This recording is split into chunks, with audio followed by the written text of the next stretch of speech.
Hello YouTube, it's time for another Dark Souls 1 Remastered video. And you're like, wait, I thought you were done with that series. Well, yeah, but look, it's not exactly the same as before.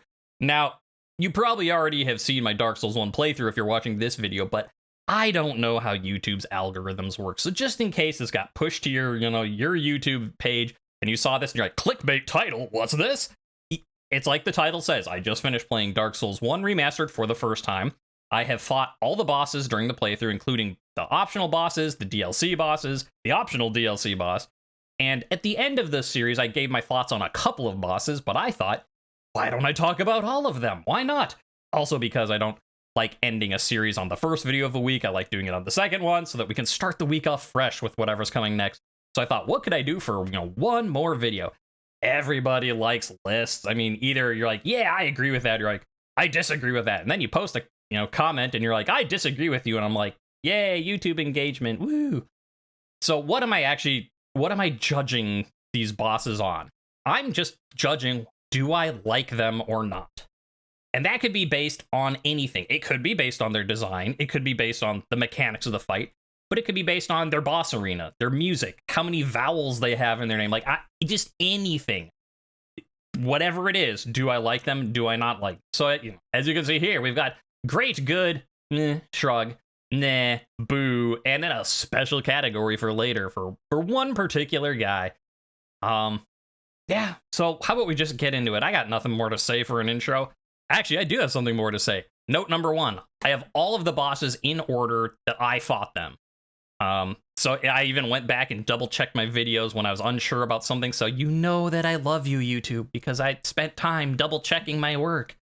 Two, I'm only talking about the bosses. And you're like, yes, you've said that. No, what I mean is like the Moonlight Butterfly, the Taurus Demon, the Capra Demon. I'm only talking about their boss fight version, not them as regular enemies later.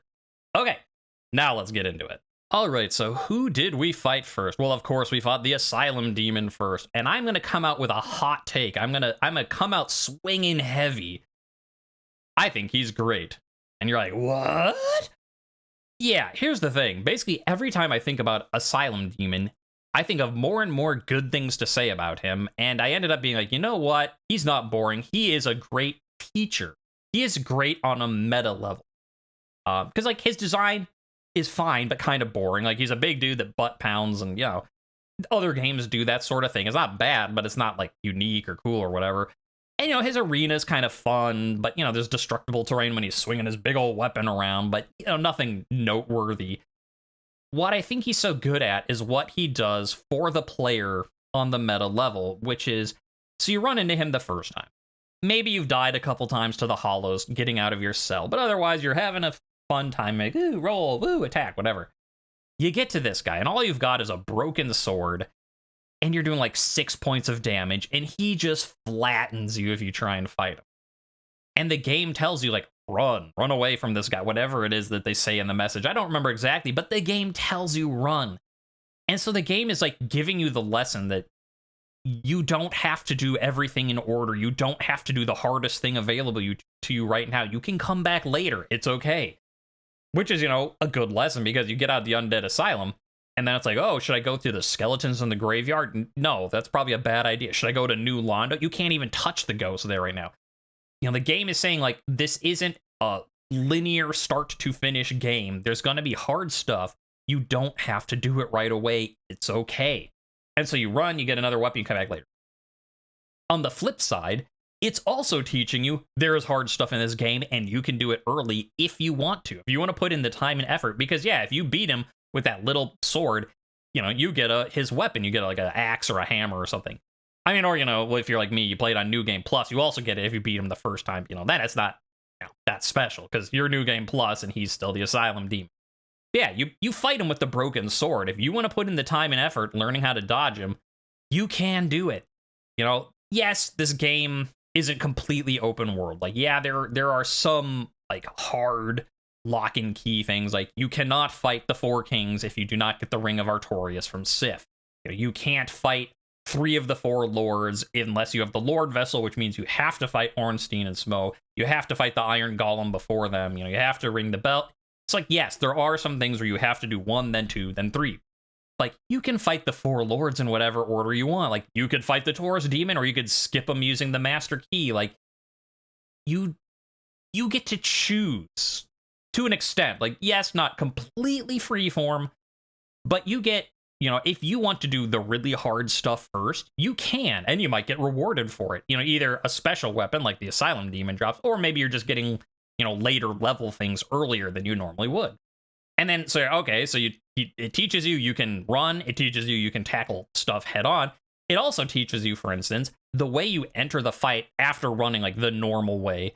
You do a falling attack on it. And so the game is teaching you about falling attacks. That's cool. Like, hey, here's this mechanic, drop attack an enemy, do more damage. Hooray. It's also teaching you, though, like, it's okay to use like cheesy strats against the boss. The game doesn't care. It's not going to judge you for it. It tells you to do it. It's like, can you do a drop attack on a boss? Good for you. Do it. It's like, if you want to poison an enemy to death, the game isn't going to care. You want to drop attack an enemy to death, the game doesn't care. You do what you have to beat up the demons and get out of there. And so just overall, the Asylum Demon is a great teacher, because like, it doesn't say any of these things exactly the way I've phrased. Like, it isn't like, run away from hard enemies and come back later. Challenge hard enemies to get it. It just puts up signposts that you read and you learn through osmosis. So it's a great teacher that teaches you about how the game works overall, while also being the first boss. Good on you, Asylum Demon. Good on you. Next up, we fought the Taurus Demon, and he is, he's a boss. Like, of all the bosses, this guy's one of them. That's what I can say about him. Like, yeah, the fight on like, everyone likes a duel on a bridge, but it's not really a duel. It's just like, here's a big dude with a big weapon doing big attacks, and he's just kind of a boss. There's nothing really great or negative to say about him. He just is. So, we'll put him firmly in the middle of, sure, he's a boss. That's a guy I fought. Bell Gargoyles. He's going maybe a little bit below Taurus Demon. The Bell Gargoyles are going into the category, but for a different reason than the Taurus Demon. Bell Gargoyles, it's like there's a little bit of good and a little bit of bad, so it kind of evens out to being in the middle. On the good side, like, the boss arena is fun, like fighting on a steepled, roof of a church. Like, it's a cool fight spot. Like, cutting off their tails, like, learning about that is a thing, because it's not hard to do. And like, yeah, technically you could have done it with the Hellkite Wyvern on the Undead Berg Bridge, but you probably just avoided that guy, whereas you're fighting the Bell Gargoyles for the boss fight. And so, like, that stuff's kind of neat and cool. On the other hand, like, the fact that they throw a 2-enemy fight at you so early in the game, it's kind of not great. And now I did end up summoning, just like, here's what summoning is like on them, and that made it trivial. So maybe they were trying to be like, look, there's 2 of them, how about you get 2 of you guys? And if that's what they were going for, I guess it works, but I don't know. Like, it just seems a little early for the 2-enemy combo, so it's like a little good, a little bad, meh, in the middle. Capra Demon. Also, he's a boss. Probably a little bit better than Bell Gargoyles for purely selfish, narcissistic reasons. In terms of design, again, he's kind of annoying to fight. Like, it took me 3 tries, and 2 of those tries were just getting into the fight because of him pinning you against the wall with the dogs. But as is, like, the fight itself, that it's super confined quarters, is just a little neat different between the other ones. And the fact they give you, like, a drop ledge, you can drop strike on him, like it taught you about with Asylum Demon up here. That's fine. I do kind of like it, though, which is why I'm putting him a little bit above Bell Gargoyle. I don't know, maybe above, we'll leave him there. But purely for self-indulgence, because a lot of people find this dude hard. And he's not.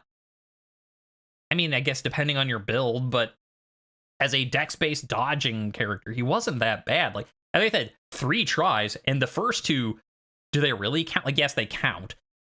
But it was just getting into the arena, which was the problem. Once you're in there, the fight was not bad. And like, a lot of people, like, when I was streaming this, someone in chat was like, you're on the Capra Demon, have fun. And like, a lot of like Dark Soul boss order lists, like, put the Capra Demon as pretty hard. And I'm just like, really though?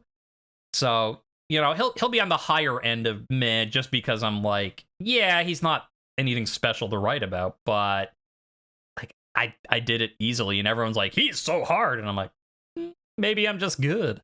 Moving on to the depths, we have the Gaping Dragon. And, I'm going to put this guy good. I think he's a just good design. Actually, in pretty decent fight, too. I like his design a lot. He's certainly better than, like, Capra Demon, Taurus Demon. It's like, hey, here's a big guy. They got some big horns. They got a big weapon. Hey, what you want? Whereas, like, this guy, you get in and it starts the cutscene, like, there's a little head poking out of the water, and you're like, oh, what crocodile boss is this? And then the dragon form comes out, and it's nothing but, like, a maw of teeth for its torso, and you're like, hot damn, what the hell is that? Like, it's very good design. The fight itself, it's pretty good, because you get, like, again, with the chopping off the tail, but it's not super hard to do. And, he does some neat attacks. Like, yeah, he'll do a big jump, I'm a big dude attack, but he also does, like, he's a giant maw of teeth, and he's, like, everywhere. Like, fun design. And, like, this big open sewer room, but it's still, like, light, so it's not, like, hard to navigate. Yeah. Good guy. I like that guy. He's cool. Chaos Witch Quelaag. I like that the person who made this TierMaker list is like, oh no, a topless lady, censor her with a clown face.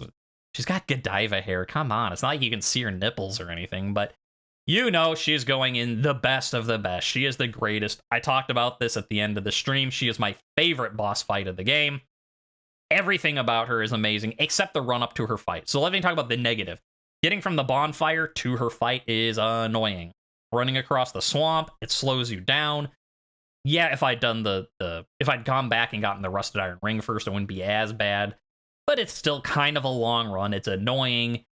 That said, everything else about her is amazing and more than makes up for that. Her design. I think this is the third time I've mentioned it, but amazing design. What I call the Final Fantasy design is take something really hot, topless lady, take something really nasty, like not just a spider, but a flea spider with like little hairs, and it's just really gross. Mash them together. That makes for good boss design because you've got like the alluring and the horrid both together, and like that's fun. So as her look, that's cool. Her fight, as I said, is I think the best, the epitome of a good Dark Souls fight. And the way I say that is because it is like the best thing of a get good fight. All these dudes I fought in like 3-ish tries. Maybe Gaping Dragon was 4, I don't remember. But, it's like, okay, like it took a couple tries. Quelaag was the first boss where I was like, okay, I have to keep trying and learning, and like, I need to go back at it and get good to beat this fight. It's not trivial, like, I need to work at it. But, unlike some of the later bosses, she's designed in such a way that it makes that fun and like engaging and not annoying to do, because yeah, she'll do some attacks that really hurt, and you're like, okay, what's she doing? And she does an attack, and you're like, haha, I dodged, and then she's like, oh, what's she doing? Whomp, and you're like, oh, there goes like 2/3 of my health. But she has telegraphed moves and very like slow moves, so you have time to back up and heal. And so like, okay, you get hit by the big whomping fire sword, you have time to back up, heal, and be like, okay, let's try this again. Rather than just like going in, getting killed, going back to the bonfire and having to say, okay, let's run back and then try this again. So it's you can't just run head first into it, swinging your sword around. She will destroy you if you try doing that. But it doesn't punish you overly for mistakes you make. You have time to heal and try again. And through doing this, you learn and you get good, and then you've beat her and you're like, yeah, I did a thing. Besides that, I was thinking she actually is one of the best. Like, it's kind of a boring arena design. It's just basically a big circle underground, like spider eggs on the walls or whatever. But in terms of a boss arena, like, it's pretty good in that there's nothing annoying about it. It's like a well-lit circle. That's really what it is. Like, there's nothing to get in the way of, like, you're backing up. You're like, oh, I got caught on something. It's not a weird shape like the bridge, the Taurus. It's just a big circle. So if you want lots of space to run around, you can do it. If you just want to go straight toward it, you can do it. It doesn't matter. It's fine. So yeah, Chaos Witch Quelaag, best fight of the game, favorite boss of the game, no questions. Ceaseless Discharge. Look at that. Our boy's going in the special zone. And what's the special zone that I've left a mystery till now? Not a boss. I don't know if my game was bugged, if I did something inadvertently wrong or like glitchy or cheesy or is Ceaseless Discharge supposed to act the way that I did it? Because here's what happened when I did the fight. In case you're, just clicking on this for the rating and didn't watch the series, or maybe you forgot, because it was a while ago. I ran into the boss room. I was like, whoa, what the hell is that thing?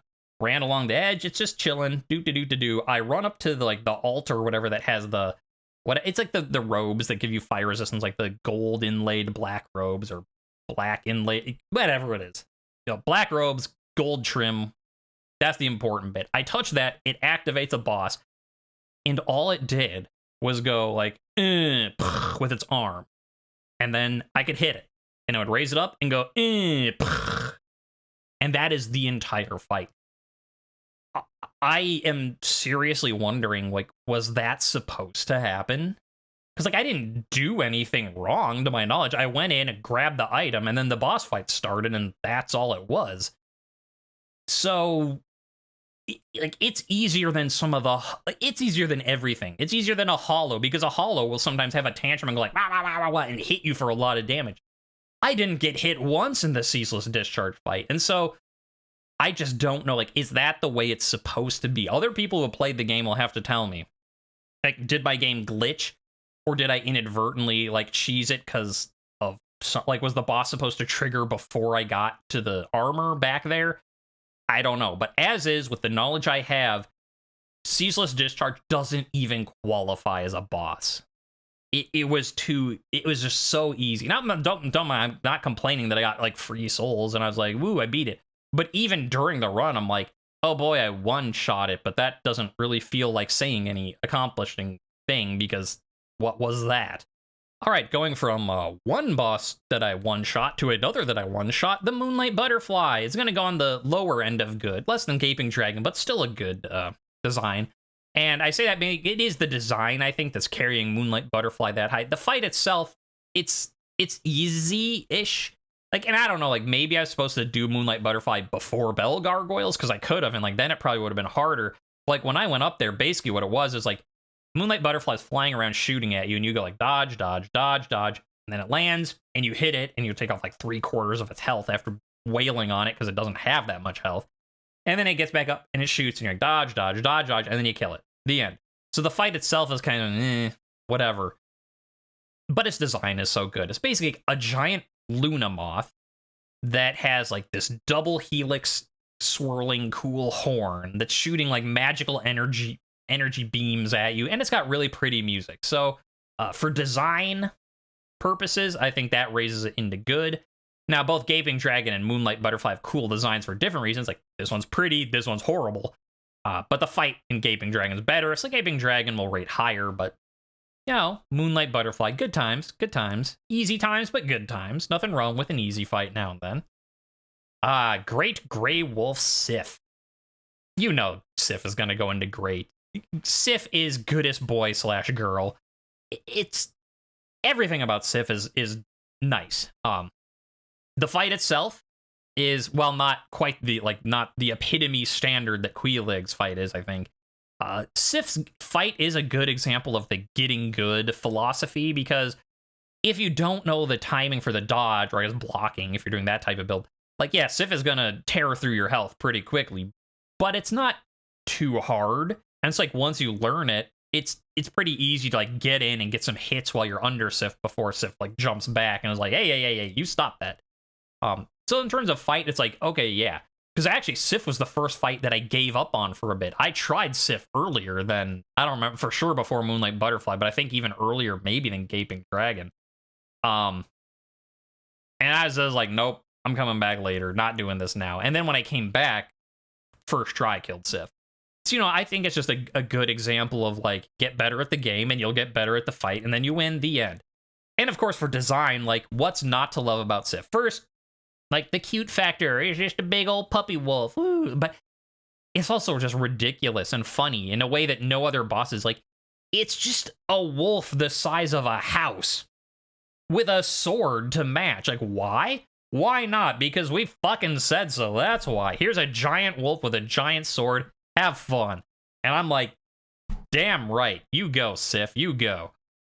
So yeah, Sif, second best boss. Best doggo Sif. What else needs to be said? Let's move on. Okay, then we have the optional boss, the Stray Demon. Okay, really what I want to do is put the Stray Demon in between Shrug and Nah. I want it to make it a Shrug type of category, but since I don't have one, I don't know, let me talk about it. So the reason I'd put it in Shrug, the higher version, why I like it more, is because it sucker punches you into the fight, and it's really funny, because, all right, you come back to the Undead Asylum, and you're like, yeah, I got this key, and I'm stronger, these hollows aren't, gonna mess with me, I'm gonna explore the beginning area. You walk in, do, and then the floor falls out from under you, and it's like, boss fight time, boom! That's pretty funny, like, the first time it happens. And then the reason why it's still funny is because it doesn't make you do it again. Like, you start at a bonfire, you don't have to fall down, you can walk around the edge of the room, and so it remains funny. It's like, oh, you Dark Souls, you trickster, you, and that part's kind of nice.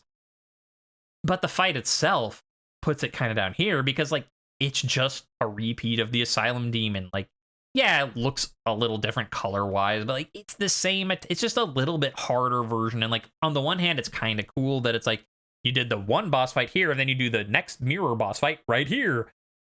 But at the same time, it's also kind of like, couldn't you have, like, made a new section of the Asylum?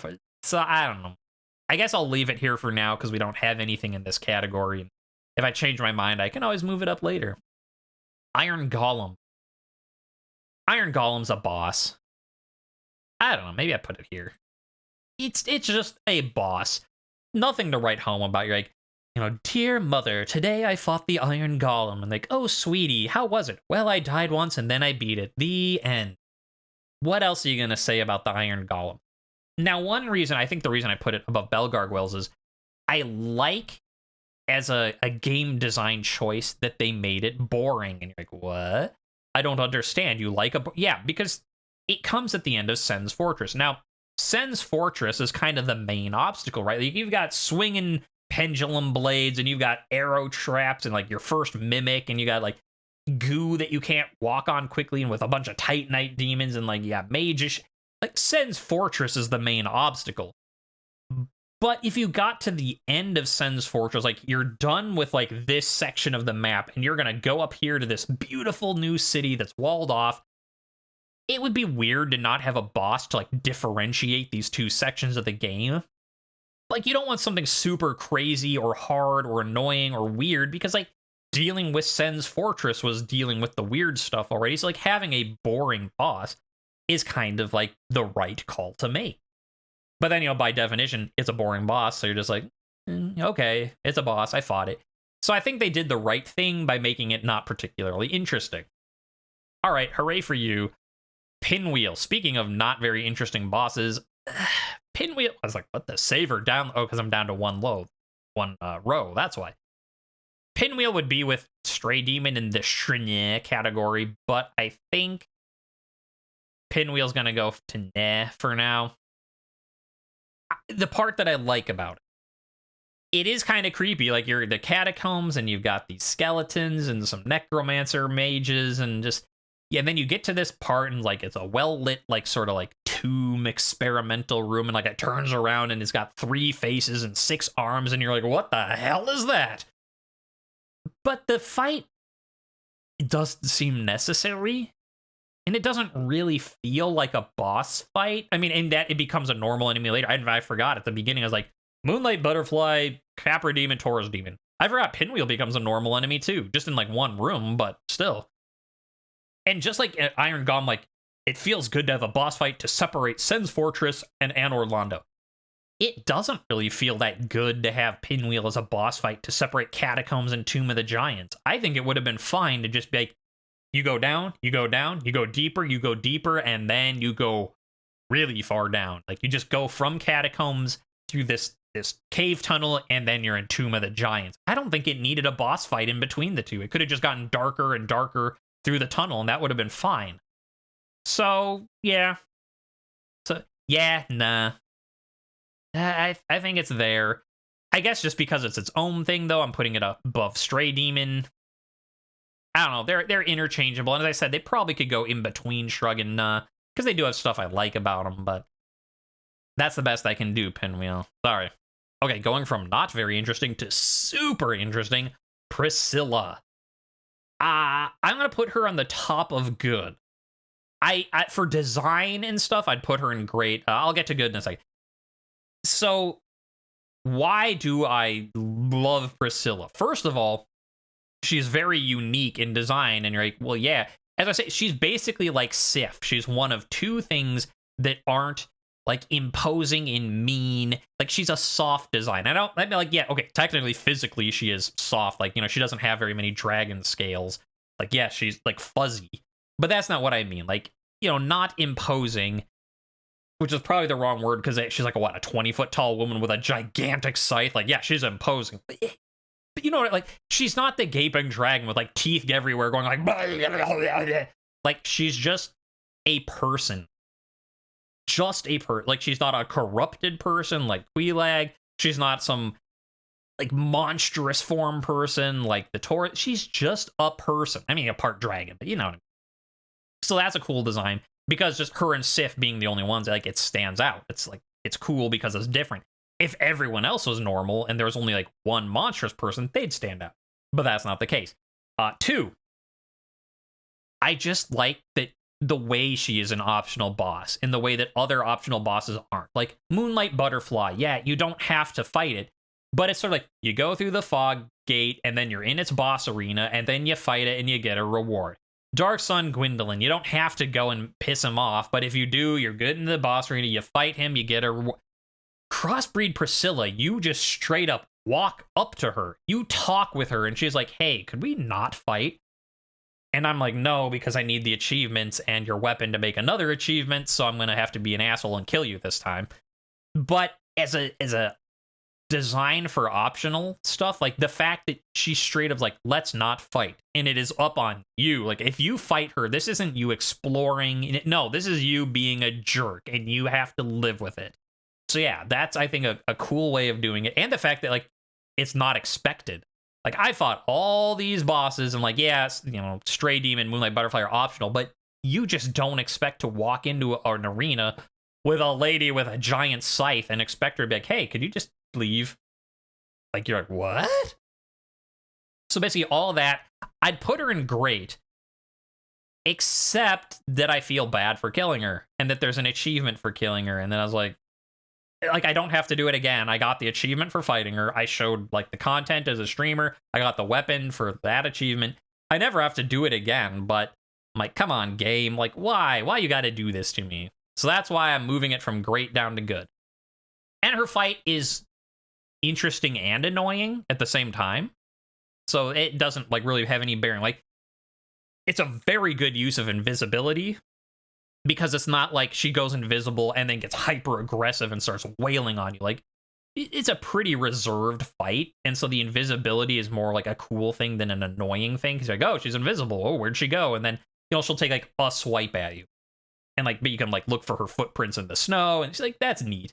Like, getting her tail was kind of annoying though, because she doesn't have a lot of health. And so you have to be careful not to kill her. And so like, I don't want to be doing this anyways. I don't want to like kill you and not get your special thing and then have to do it again. So, yeah, so we'll put her at the top of good. I could, maybe I'll move her to great because I like her so much. But, good, I think, that the best of the goods, that's where she goes for now.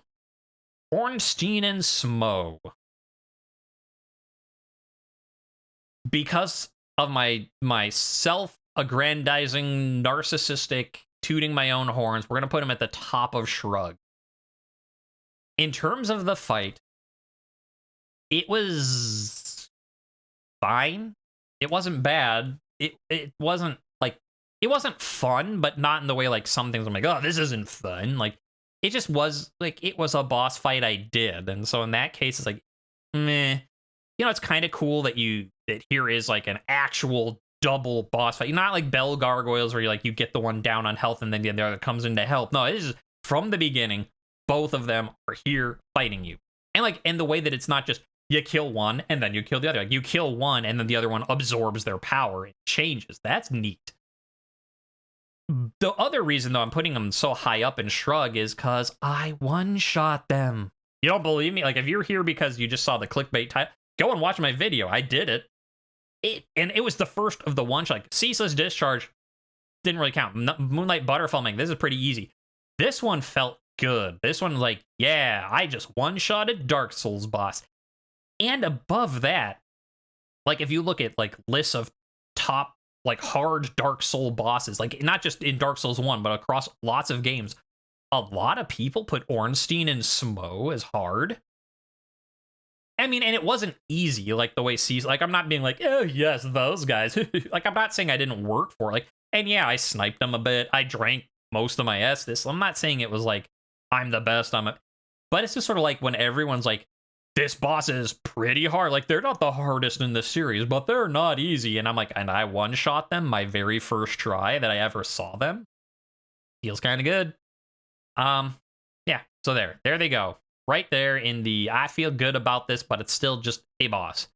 Nito. Nah.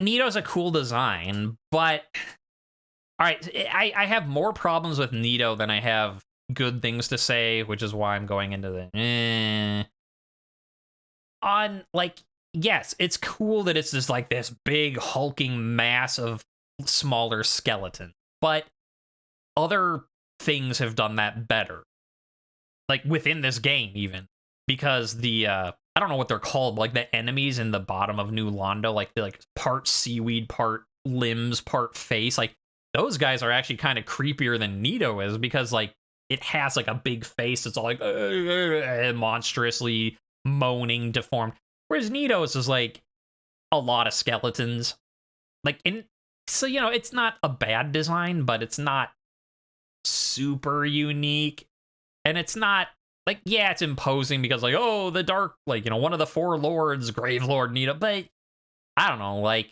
the guys in New Londo Ruins were scarier. Stuff like not in this game, like, you know, Mass Effects, the Praetorians, you know, when they're like, here's this flying thing that opens up and there's a bunch of faces inside looking like, that's a creepier design. Nito isn't bad, but isn't the best of an amalgamation design. And the fight itself is kind of annoying. Like, you have to run a decent ways to get there from the bonfire, and it just summons dudes constantly. Unless, as it turns out, which I did completely inadvertently, if you kill them with divine weapons, they don't respawn. So when I started stabbing them with the spear, because I'm like, oh, this spear's, you know, useful against skeletons, because I was using the Silver Knight Spear that has divinity, it actually helped the boss fight. And I guess it's kind of what you're supposed to do. But like, I just did that accidentally, and it happened that like the spear I was using was the correct weapon to use against them. Like, I lucked into that. Otherwise, it was pretty annoying that it was like lots of little dudes in this fight against the big dude. And like, there's already a bunch of fights against big dudes where you need to practice and get good. Why have a bunch of spammy little dudes in it with you? So it's kind of annoying. Not the worst offender, but I guess I'll put him above these guys because, you know, he's still like one of the four lord fights, so it's, you know, kind of cool, I guess. The Four Kings.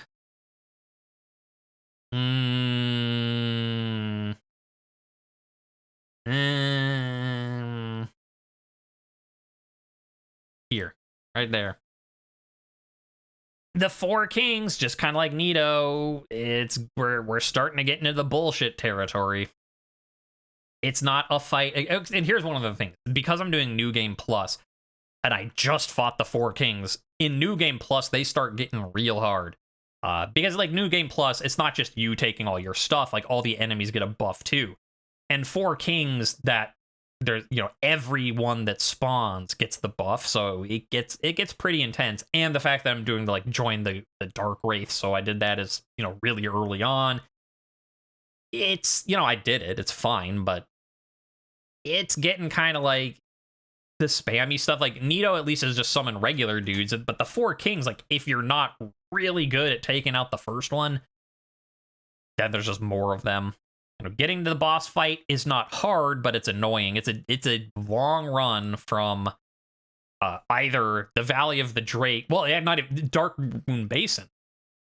You either have to come from Darkroot Basin down the elevator through Valley of Drakes, or you have to go from Firelink all the way through New Londo Ruins. It's a pretty far run. Like, yeah, you could avoid the ghost from Firelink at least.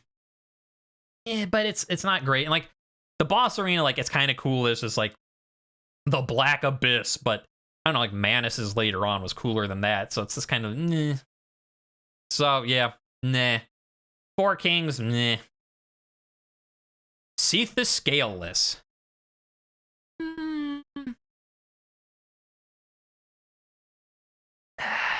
Here, maybe?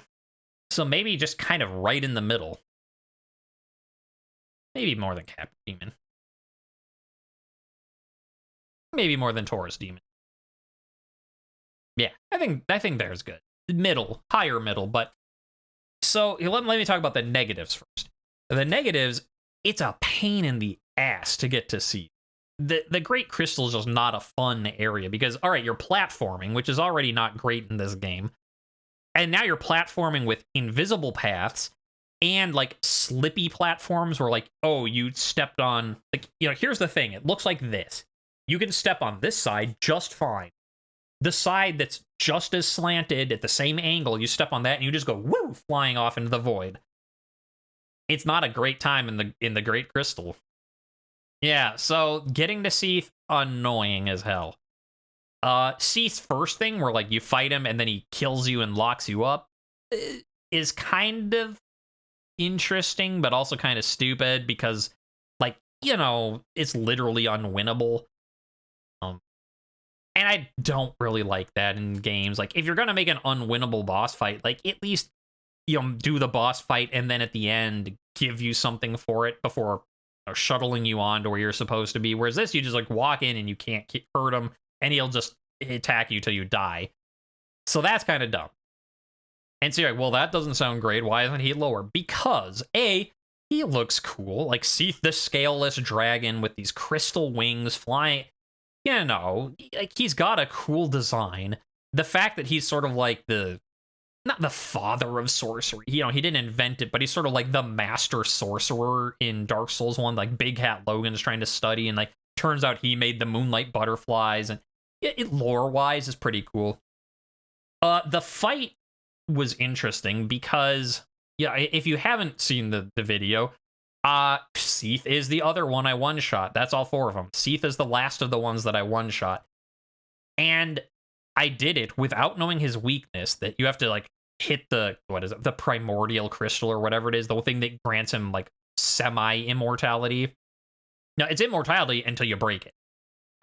And so, like, I didn't know to do that, so I'm running around, and then I finally break it, and I cut off his tail, and I killed him all in one go, and I'm pretty proud of that. I one-shot, you know, one of the four lords my first time. That's pretty nice. So that puts him up high. I don't know. Some people don't seem to like the Seath fight either, and it didn't seem that hard. Like, yeah, I got hit, but just keep running around him. That's all you really do. I don't know. So yeah, he's got some good. He's got some bad. It puts him in the middle. Demon Fire Sage. Nah.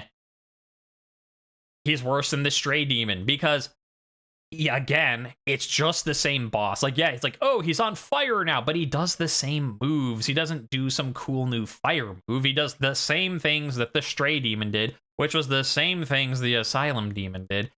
And now it's not even like a funny little, like, you fell into the Asylum floor and that's a like, he's just there in the way to stop you from getting a shortcut up to the Daughter of Chaos Spider lady. It's like, why is he there? You don't need to fight him. He's not an interesting fight. His boss arena is like a dark hallway. Everything about him is just meh. The only reason he's not lower is because the people that go here, you already know who they are if you watch my video, but I really don't like them. And I just don't have that hatred for the Demon Fire Sage. So, like, by that virtue alone, he just gets to stay in the very worst spot of nah. The next boss would be Water Break. Water Break is the greatest of all bosses because it keeps me alive in real life, and that's the best boss of them all. I did it. I conquered the Water Break. Okay, moving on. Centipede Demon. I don't even remember much about the fight. Like, I think we summoned Solaire just because it was like, hey, Solaire, that guy, which made the fight easier. Because, yeah, like, what we cut off its, like, leg or tail or something, and that gave us the ring that let us go on lava, which I didn't realize at the time. Hey, wait, did I one-shot Centipede Demon? Okay, I lied. Seath wasn't the last one I one-shot. I think I one-shot Centipede. But that was with Solaire's help, so whatever. I'm not, like, bragging about that one. I don't know. The fact that it's, like, it's a boss that has the item that lets you walk on lava is kind of cool, but is kind of annoying. Like, I get that it's like, okay, you fight the boss that fights on lava to get the ring that gives you the power to walk on lava. But, like, couldn't you have given us the ring in the start of the fight so that we could, like, fight it on... That'd make it a more interesting fight than, like, just staying to this little island while Solaire distracts it and I was hitting it in the ass. It's a boss. It's not bad, but it's not good, so... there it goes. The Bed of Chaos. Also just sort of right there. Actually, no, not that good. There. Bed of Chaos is confusing to me because this is another boss. People like, here's one of the ones, like, as I said, I never played Dark Souls before, but I knew some stuff about the game through osmosis from the internet. Like, I knew who Sif was. I wasn't expecting him when he popped out, but he popped out, I'm like, hey, I know that guy. But Bed of Chaos I had heard about, and I was like, oh, ways that you can cheese Bed of Chaos. Like, make the Bed of Chaos fight easy. Like, oh, Bed of Chaos is so hard. And I'm not sure, like, was all that time that I was reading about Bed of Chaos specifically for, like, no death or no hit runs? Because in that case, like, yeah, Bed of Chaos would be an annoying fight. As a regular fight, though, like, I didn't one-shot. I died, like, once or twice, but it was not that bad. Like, you run in, and I think I got killed because I wasn't sure of where the swipes hit. So I was like, okay, died once. Run in again. I defeated the one side, and then the floor drops, and you're like, oh, no. And I died again. And then I went in, destroyed the other side, got the middle, beat it. Hooray. It wasn't that hard. Guys on the internet, what are you talking about? Like, it's not... Again, if you're trying to not get hit at all, like, yeah, Bed of Chaos would be a pain in the ass to fight. But it's just a regular boss? Like, what are you all smoking? Like, the smoke from the Bed of Chaos's fire? Like, smoke inhalation? Is that what the problem is here? Because, I don't know, I was expecting a lot worse than I ended up with. And it's kind of cool, the way the fight works, like, with it dropping the floor. And because, like, yeah, the first time it happens, you're caught off guard and die. But then, like, once you do it once, you expect it from the other side, and just, you know, you're careful. And if you're careful enough and fast enough, you just get to the center and kill the thing, and it's done. Actually, and the other reason I like it, the reason why I think it's up here, it does one thing that no other boss does. It saves your progress. I was not expecting that, because I went in and I died, and then I went back out, and then I went in and cut the one branch or, like, fire source or whatever you're destroying on the side, and then I died, and then I went back in, and that fire source was gone. Like, you don't have to do the whole thing every time. And I'm like, what? Like, I wonder if that's a difference from the remastered. Like, did enough people complain about this in the original? I don't know. But that's kind of cool that it's like you cut the one thing, okay. When you come back, just start from the other side. And I don't know, like, if you cut the other side, does it just start with you having to get to the middle? I don't know, but I like it. I like that there's a boss that, like, because it's always, like, weird when you cut off, like, a boss's tail and get the weapon from it, and then you start the fight again and it has its tail again. Like, yeah, you don't need to cut it off for the weapon, but it can still tail attack you unless you cut its tail off again. And that's like, but I'm literally holding the weapon I got from cutting off your tail. Why do you have your tail again? So the fact that the Bed of Chaos is like, no, you did this thing. Why would I reset it? It's kind of neat. The DLC now. Okay. Here we go. Sanctuary Guardian. Sanctuary Guardian can go there. Maybe Four Kings should get... Nah, Pinwheel, yeah, you're... At least your design is cool. You go above Four Kings. All right, Sanctuary Guardian is straight and then... The fight itself wasn't... There's two things I don't like about it. One, getting the tail. Why did they make getting the tails of the stuff in the DLC, like, so hard? Like, the main game, like, yeah, it's a little bit of effort to get the tail, but getting the tails of this and then Calamite, we'll get to, a pain in the ass. And I suppose the Sanctuary Guardian's like, well, yes, it's a pain in my ass when you cut off my tail, so I'll make it a pain in your ass. Yeah, sure. It just seems a little more difficult than necessary because, like, I don't know, if you saw the video, like, yeah, I tried one time when I first got to the DLC. I'm like, DLC, we're leaving. But then when I actually went into the DLC for real, it took, what, 2-3 tries? Maybe 4, I don't remember. Just to get the tail. And then once I got the tail, I killed it in one. You know, it was just getting the tail that was the difficulty of the fight, but it was like here's your fight, and like here's getting the tail. Maybe even like, and it's just like, I don't know about this. The other thing I don't like about the fight is the lightning. Why is the lightning sound effect so much louder than anything else in the game? You know, it happened in the Valley of Drakes with the Wyverns too. But at least with them, like, you know, you fight one and then like, yeah, you're healing and you walk some. Like, it's with the Sanctuary Guardian, it was just constant, like, like, ow, stop that, please.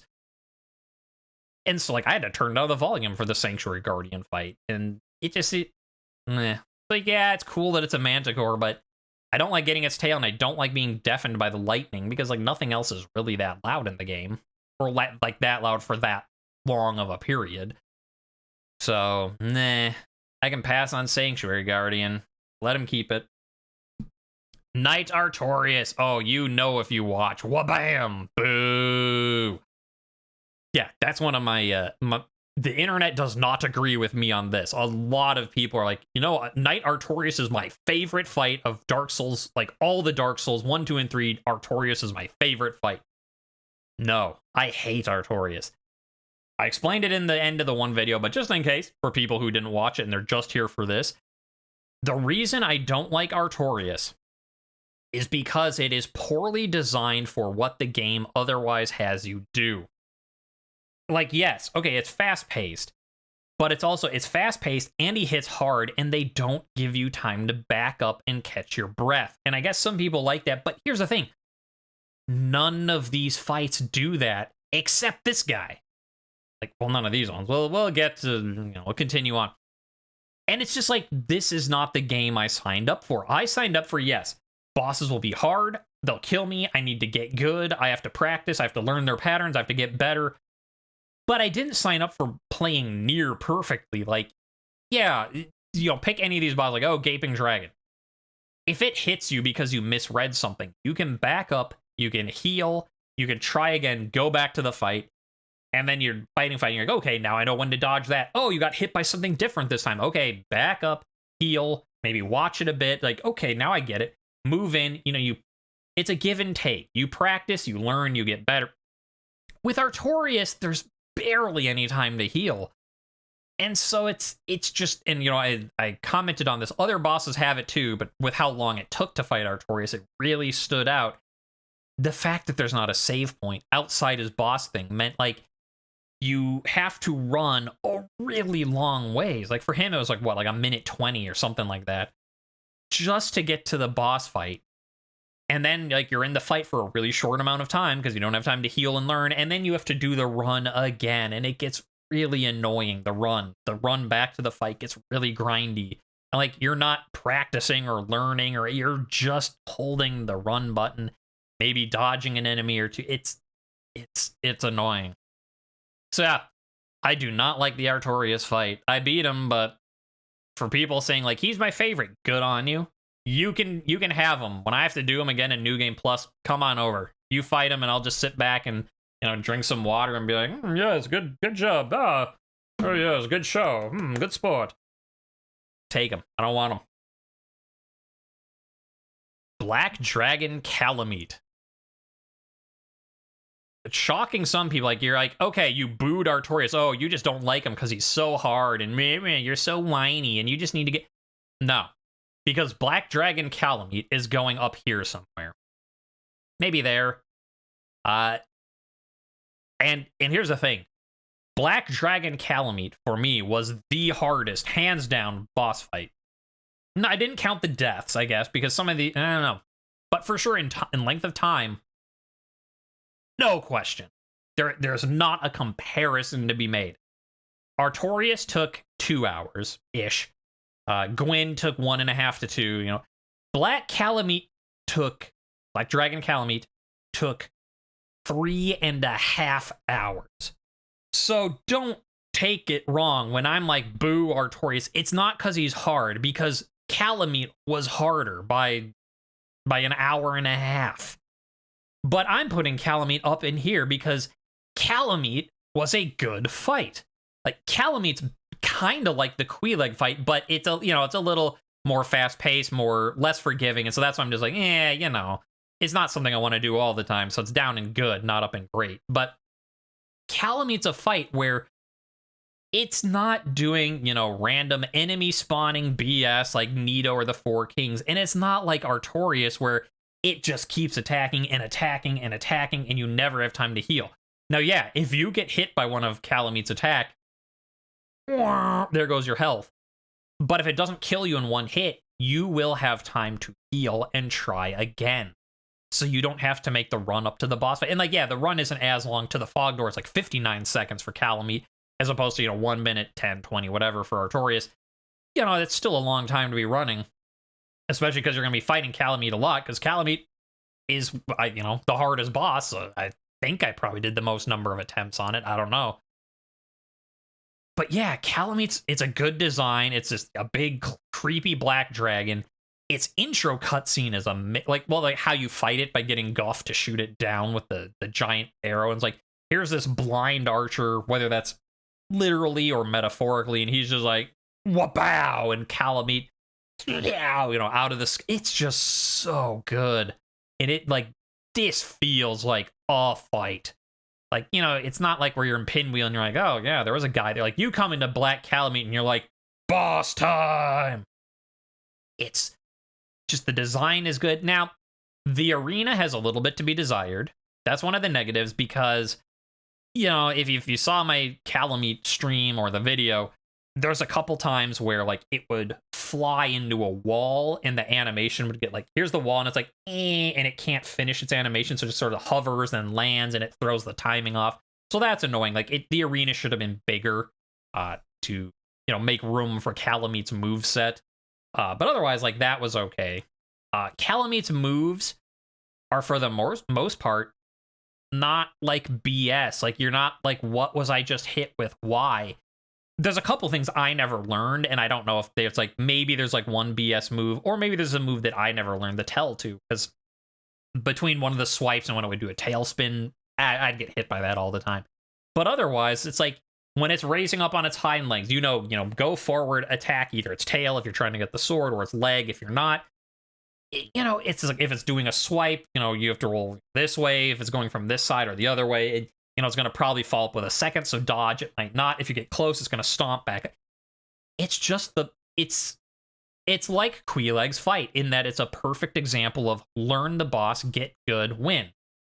And as I said, it's not as good as Queeleg because it's harder, hits harder, faster paced, more health, and it's just a little intense, so it's not as fun. Because when I'm playing Dark Souls, 3 to 4 times doing a boss fight, it's yeah, okay. 3.5 hours on one boss is a little much for my liking, but solid design, solid fight. The great sword you get from it is, if you get its tail, is really cool. The rewards you get from it otherwise are laughable in a good way, because you get 8 of Guff's arrows you could just buy from him, and a ring that makes you take double damage. And so it's clearly just hey, look what I'm wearing. I got this ring on. You see this? I beat Calamite. And so it's just a bragging reward, which is kind of cool. That's I fought the hardest boss in Dark Souls, and all I got was this lousy t-shirt type of thing. But then if you do get the tail, you get a really fun greatsword, because I've been using it in New Game Plus. It's what I used to fight the Four Kings, actually. It's a greatsword, but it's only 16 dexterity, 20 strength requirement, so it's pretty easy for anyone to wield. And it has, the heavy attack of hitting the ground and just fire all around you. That's neat. And it's just a fun, I earned this weapon. It's not the best weapon out there, but it's a fun, flashy, look what I did trophy. So, good job, Calamite. You're a little hard of a fight for my taste, but I can't fault you for that. You're up here, buddy. You're in the good zone.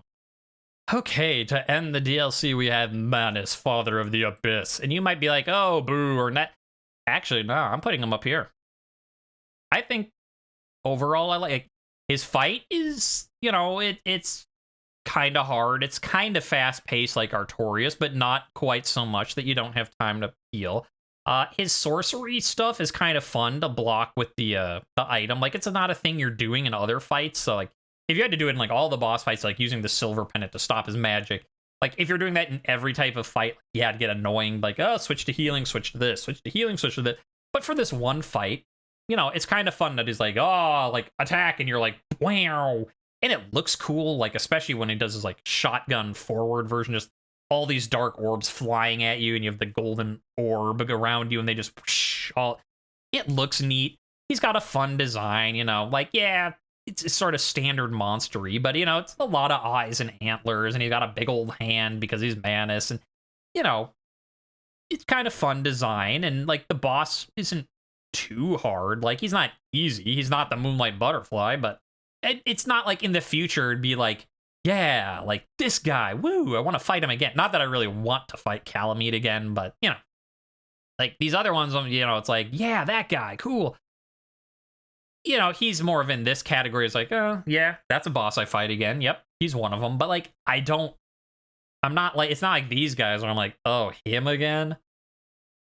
He's a good end of the DLC, and, you know, I think he's a bit more fair than Artorias is, that he gives you time to heal up during the fight, so good on you, Father of the Abyss. All right, we're done with the DLC. That leaves 2 left. Dark Sun Gwendolyn. He can go between Shrug and I guess I'll put him there just because he's got kind of a neat design, but it didn't really feel like a boss fight. He killed me once when he just blasted me with sorcery, and I was like, what? But, like, the fact that I did him, like, at the end of the game, maybe it made him too easy. Like, if I'd done it the first time I came to Anor Londo. So the fight itself, underwhelming. And he's, you know, like, his design, though, is kind of neat. That he's just like, yes, like, the fair dude with a bunch of weird snake tentacles coming out from, like, under his robes. And you're like, excuse me, sir? What you got going on there? The way he does the boss arena, that, like, it's just this short hallway, and then he magics it to, you know, expand infinitely. You know, it's fun. He's just kind of there, and, you know, it's a fun time, but you're not gonna be like, yeah, Dark Sun Gwendolyn fight time. Woo! Like, this is a dude, and you kill him, and then you get some treasure, and then you're done. The end. Finally, Gwyn, Lord of Cinder. Boo! If you watch the end of the video, you know that. I hate him the exact same reason I hate Artorias, but even worse. That's why he is the worst boss in the game here. And it's such a like, not a problem. It's such a letdown that the least fun boss is the last one. Like, the game sends off with a chore. As I said, like, I beat him. I beat the game, and I think I took less time than Artorias, so I don't think he's, like, hard, but he's annoying hard. Again, like Artorias, he just attacks and doesn't let up, which, if you want to play a no-hit run, is fine. Go for it. Like, if that's your thing. But I didn't sign up for Dark Souls for playing perfectly. I signed up to play okay, and then learn and play well, and then learn and play good after I get good. But I didn't sign up to play amazingly. So why are these two guys making me do that? No one else is. Not even Manus. Manus and Calamite are like, oh, hey, bro, did I hit you? Okay, step back, take a breather. Okay, let's go at it again. Round 2, fight. It's not hard in the sense that it's like, you know, Calamite hard. It's hard that it's a chore. It's not something that I'm having fun doing. I don't want to do it. And 1 minute, 40 seconds to get to his boss fight, and that's ignoring every single enemy. You run down the stairs, you run around the dude. Whoops, run around all the dudes, even the guy on the bridge, you can roll past him. So it's not a case of like, because yeah, some people do like boss rush design, and they're like, all right, fight this, you know, easy boss, then this medium boss, then this hard boss. And that can be like, I'm not really a fan of boss rushes, but at least from a design perspective, I can appreciate it because it's like, okay, if you play better in the first part, you're going to do better in the second part. But then you get stuff like, okay, I got hit in the, first part. Do I heal now so that I'm in a stronger position going into the medium fight? Or maybe I save my healing for the medium to a more opportune moment. Like, do I use my really strong magic now in the easy part, blitz by it and get to the second part healthier? Or do I save my magic, hard, strong attacks for the medium or the hard part so I have more of it later? And it's like, okay. Like, I am not a fan of it, but I get that it's like a give and take and, interesting choices the player has to make. Gwyn's run-up is not that. It's just hold the run button for 1 minute, 40 seconds until you get to the boss fight to try again. You don't have to fight any of his knights. You don't have to worry about healing. You don't have to worry about time. You just run by all of them, dodge by the one on the bridge. Why?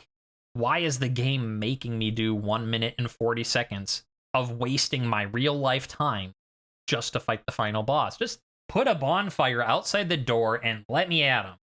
Like, I don't need this, like, running through the dusty grounds every time. I got it the first couple times. Thank you, game.